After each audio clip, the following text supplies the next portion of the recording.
Qaqa yox, belə olmur. Bir gün onun evində qal, bir gün bunun evində qal. Allah qalınmır. Qaqa pul yığıb ev alaq bəlkə. Pul yığıb ev alaq. Qaqa 20 qəpik yığıb simit qalmısan, ağzında ev deysən.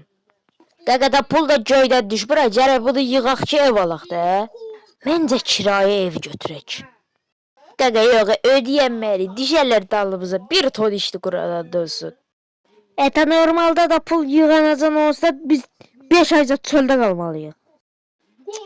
Öf, yaxşı. Ama sonra neyse olsa demə, ha mən demədim. Yani baba belə bir yerdir. Gazdı, sudu, elektrikti yoktu. 1+0 aylık 200 manat. Ver xeyrin gör. Qaqa sən məndən mırtdaşsan. Mən birinci elə bildim bura evin pəyəsi də belə ev olar iti bağlasan adama söyər, bu nədir? Qaqa məncə tacı zor evdir. Bizim şirkətdə elə dolandırmaza da olmaz. Aylık 200 manat. Ver xeyrin gör.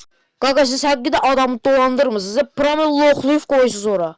Qaqa mən səndən ev almağa gəldim, qoyunlarımı saxlamaq üçün yeri yox. Heç mənim qoyunum da olsa yazığım gəlir burada saxlamaram. Sən mənə dedin ev 1+0'dır, belə yuxarı gedən pləkan nədir?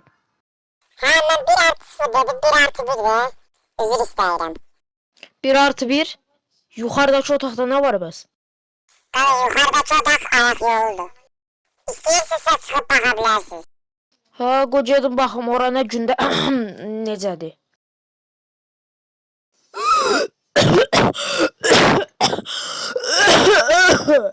Qaqa bu nədir?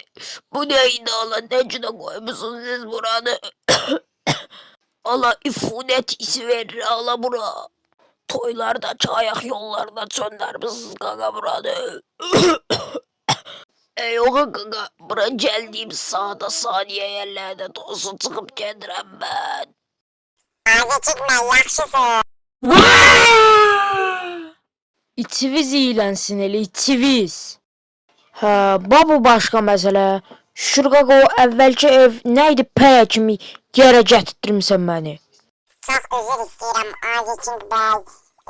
Üzür istəyirəm elə evə gətirtdirmişdim sizi. Amma bu ev yaxşıdır da, yəqin ki yaxşıdır. Bayaq nədə təbii vurdusa böyrəyimdəki 5 sümük qırıldı, həkimlə təzə gəlmişəm. Sən əmək burada elə səbri yerə gətirsən məni, bilmirsən məndə baş yoxdur, zəvləşdirməyin adama. Azəçink bəy, elə danışsınız ki sən məni tanımırsan, elə bir əskər yoldaşısan, mən nereden bileyim?